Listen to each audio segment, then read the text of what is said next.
Pubic, this is a topic that the organizers gave me, and I was reluctant to accept or not to take, because this is rarely done. It is not one of our common surgeries, and therefore to come here and talk in front of this august audience is quite difficult.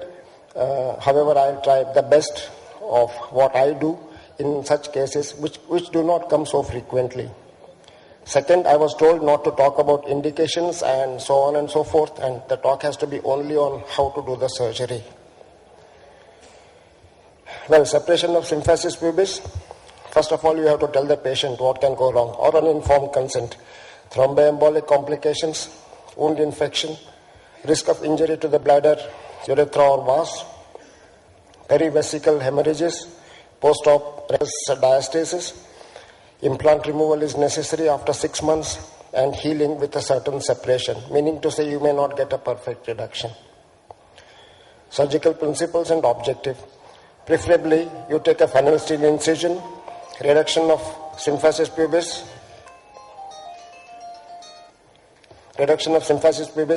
internal fixation with a 4-hole DCP, and re-establishment of form and function of the pelvic ring. What are my pre-operative workups then? You can consider thromboembolic prophylaxis even pre-op. Supposing the surgery is going to get delayed for some time, then you should certainly put them on Clexane. If not, in our conditions, I tend to put them on post-op prophylaxis. An inlet and outlet X-ray, yes. 3 units of blood you must keep. Sometimes you don't know what will happen. You have to have an indwelling catheter before you take the surgery. Antibiotic prophylaxis. And do not attempt to do it where there is no ICU. Surgical instruments, what do you need? The entire AO set of pelvic instruments, the AO screws and the plates, including the small fragment, the Farbov reduction forceps, the AO pelvic set, and the oscillating drill or the pneumatic drill now. Anesthesia and positioning. You need to have general anesthesia. You need to have supine position, careful draping of the genital area and limbs, and radiolucent operating table.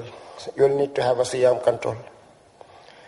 Surgical technique then, the best is a Fresnel steel incision, 1 centimeter above the pubic tubercle. You can see the incision there. 7 centimeters long is usually enough. No need to go far laterally to expose the vas, and by chance you are doing a laparotomy for some other problem, then you can go a paramedian, to a median incision.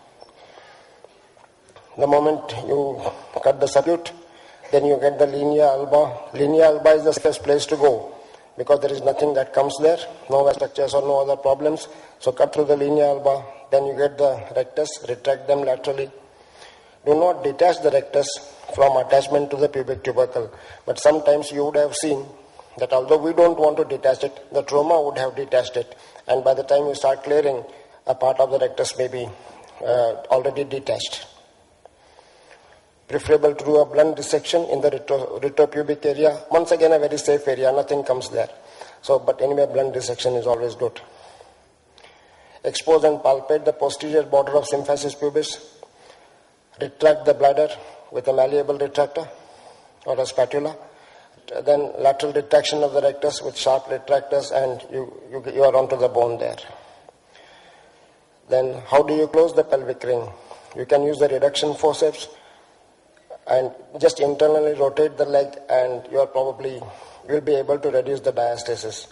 The level of symphysis, you can even take the forceps and try them. Or you can sometimes put an instrument or put a forceps into the obturator foramina. By chance you have to do that, you must be careful that your forceps is onto the head end, on the head side and onto the medial side. Do not go laterally into the obturator foramina because the obturator canal will come there and you are likely to invade the obturator canal. And therefore be careful. Just as much as possible keep on the bone. Try not to enter the obturator foramina, but if you are forced to, then do it the way I said to you. You can even use temporary screws to do the reduction.